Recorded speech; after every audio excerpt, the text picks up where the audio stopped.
Hi, my name is Allison, and I'm 35, and I've been living with Parkinson's for 3 years. I remember my journey to finding out I had Parkinson's disease was multiple tests, which most people have to go through because there's no standardized test to find out if you have Parkinson's.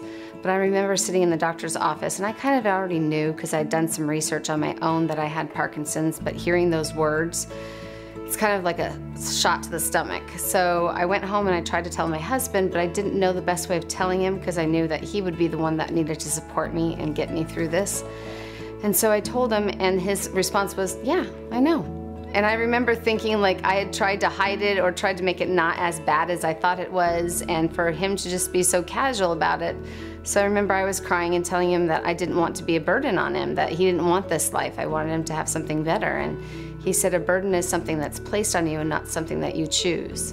And for me, having that diagnosis and realizing that it didn't have to be a defining moment for me, that he was choosing me regardless if I had Parkinson's or not.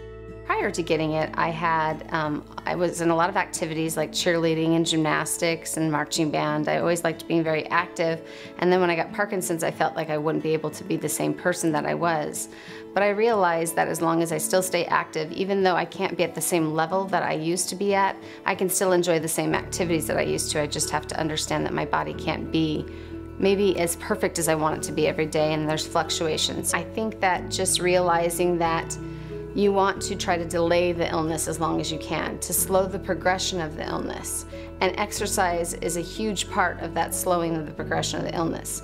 Because with Parkinson's, we start to lose those movements or those motions, or they become harder to do or difficult to get into certain positions or mobility, that the more that we can keep practicing those movements, we prolong the progression of the illness. So to delay your illness from taking over your body, exercise is a great component to add into it. Since I'm young onset, I feel that we kind of want challenges still, so I set goals for myself. So my goal was to run a 5K mud run last year.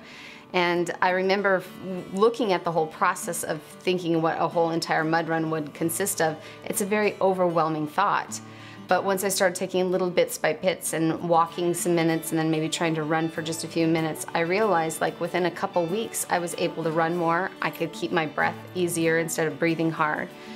I think that it was kind of this aha moment of realizing the more I put energy into it and tried, you improve overall. So I was able to do my 5K mud run. I wasn't, tired and exhausted, and it was such a great feeling knowing that I had overcome something that I'd always wanted to do. So just giving it a little bit of energy and time. It's difficult in the beginning, but it got way easier towards the end, and it was so gratifying knowing I reached my goal. If you're a young onset diagnosed with Parkinson's, I think the best form of exercise is something that you appreciate and you like and you enjoy. It doesn't necessarily have to be in a class with other people with Parkinson's disease. It doesn't have to necessarily be a certain specific set of exercises. It's just something that you find that you enjoy, because that's what you're going to stick with. And yes, by all means, exercise with your friends that are non-Parkies, because it keeps your drive going and keeps your energy going, and then you might feel a little bit somewhat normal if you're with other friends than being in a class that might be overwhelming. I think the big thing is remembering that working out is exactly what it means, working out. It will be difficult and it will be challenging because there'll be things that you may have never tried before or didn't realize were so difficult for you until you actually try them. But as time progresses and you stick with those things, even if it's just a few days a week, you'll see things improve. Your movements will be easier, maybe your strength will improve, you'll feel all over better, have better energy and better mental health too. How to stay motivated, that's a tricky one, especially with Parkinson's, because we have this wonderful thing called apathy, where we kind of have blah days. I call them the blah days, where you kind of just don't care. So finding motivation on those days are sometimes very difficult for myself and others. So my philosophy is fake it till you make it.